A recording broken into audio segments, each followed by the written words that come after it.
fait, c'est aujourd'hui que je vous dévoile mon petit projet, celui qui était de vous parler un petit peu de l'infertilité. J'ai décidé de faire ce projet-là, je vous avouerai, parce que je trouve que c'est un sujet qui est assez tabou. En fait, je pense qu'on n'en parle pas assez. Puis je pense aussi que dans certaines sphères de notre vie, on va rencontrer des malaises face à cette condition médicale-là. Donc, mon but, en fait, c'est de rendre ça un petit peu moins malaisant, un petit peu plus normal pour la société, autant pour les gens qui entourent les gens qui vivent de l'infertilité, que pour ceux qui le vivent, la famille, les amis et tout, là, c'est essayer de rendre ça un petit peu moins malaisant. Je dis le mot malaise parce que dans ma vie à moi, ce que je vis souvent quand que je vais parler d'infertilité, quand quelqu'un va me demander « puis les essais bébés », il y a toujours un malaise. Là. On ne se le cachera pas, il y a un malaise. Puis les gens ne savent pas trop comment en parler, ne savent pas trop comment aborder le sujet, en fait.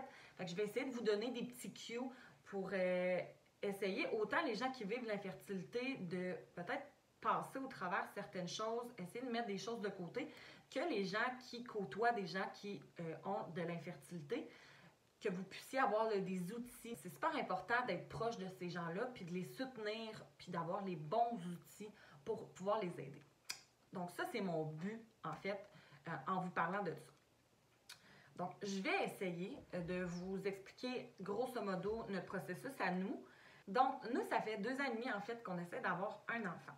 Puis au début, bien, c'est sûr qu'on se dit, comme n'importe quel couple qui est en début de processus, que ça va aller vite, puis que dans 2-3 mois, je vais être enceinte. Eh bien non, hein, bien entendu. 2 ans et demi plus tard, je ne suis toujours pas enceinte. Puis ça arrive beaucoup, puis plus qu'on pense. Puis dans mon cas à moi, en fait, après 1 an, qui est habituellement là, la marge pour un couple, sans problème de fertilité, c'est 1 an. Fait qu'avant 1 an, il n'y a pas de raison de s'inquiéter. Vous ne souffrez pas pour le moment d'infertilité. Vous avez peut-être des problèmes médicaux qui sont propices à de l'infertilité, mais tant et aussi longtemps qu'on ne dépasse pas la barrière du 1 an, habituellement, vous n'êtes pas considéré comme un problème de fertilité. C'est important de se poser des questions, là, puis en même temps de se poser des questions par rapport à ça.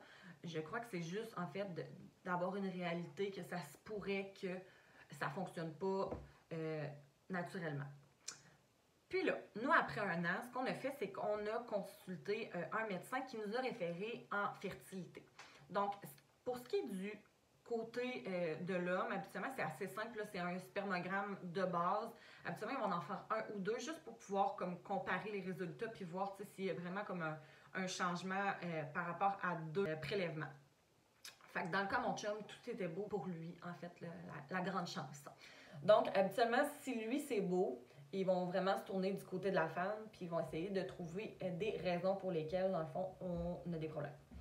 Puis là, ben moi, j'étais dans le processus. J'avais aussi appelé Procréa, en fait, pour que je puisse peut-être passer plus vite au privé. Oui, il y a des frais qui s'ajoutent au privé, mais souvent, il y a quand même une plus grande rapidité de réponse. Le seul problème, c'est que présentement, on est en pandémie. Et dans le premier confinement, ce qui s'est passé, c'est que tout a été retardé. Là, moi, ben, j'avais pas grand espoir. En fait, j'attendais juste un appel pour savoir ce que j'allais pouvoir faire. Après ça, là, c'est les examens. Puis, finalement, par miracle, en avril, fin avril, en fait, j'ai su que j'étais enceinte.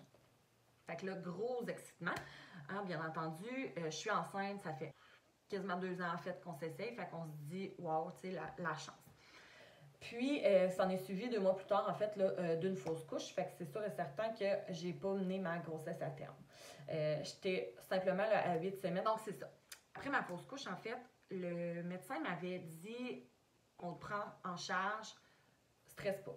2 mois plus tard, le CHUL m'appelle pour me donner un rendez-vous téléphonique avec un médecin gynécologue pour faire juste l'état du dossier, voir où on en est, ce qu'on a fait, combien de temps ça fait, tout le blablabla. Fait que là, ça, c'est comme le premier rendez-vous officiel après l'autre rendez-vous là, qui nous avait comme référé en fertilité, puis finalement, c'était long, puis il a fallu que je tombe enceinte puis je fasse une fausse couche pour être pris en charge. Super. Fait que dans le fond, à ce moment-là, elle nous parle au téléphone. Elle m'envoie une prescription, en fait, pour 3 examens. Donc, le premier examen, c'est super simple, c'est une prise de sang. Donc, la prise de sang, tu fais ça, tu reçois les résultats et si jamais il y a quelque chose d'anormal, elle te rappelle. Donc, moi, bien entendu, moi je suis un citron. Je suis une personne citron. Merci à mes parents, là. Maman, je t'aime de tout mon cœur, mais je suis un enfant citron. J'ai toujours quelque chose, puis quand j'ai quelque chose, j'ai toujours plein de choses. Je peux juste jamais avoir une affaire. T'sais, comme quand j'étais jeune, j'ai eu un otite, mais j'avais une otite, une pneumonie, puis j'avais une allergie à la pénicilline parce que j'avais une amygdalite. T'sais, moi, j'ai toujours le package deal. Fait que là, mes prises de sang, ils étaient pas belles. Donc là, mon médecin m'appelle, me dit tu vas devoir consulter un endocrinologue. L'endocrinologue, en fait, c'est un médecin, là, elle fait plusieurs choses, mais entre autres, elle s'occupe des glandes thyroïdes. La glande thyroïde, là, c'est ce qui sécrète les hormones de ton corps, puis qui t'aide au bon fonctionnement là, de ton corps en entier. Fait que c'est quand même une glande qui est importante, puis quand elle est déstabilisée, bien, ça déstabilise ton corps au complet. Fait que la première chose que j'avais à régler, c'était ma glande thyroïde.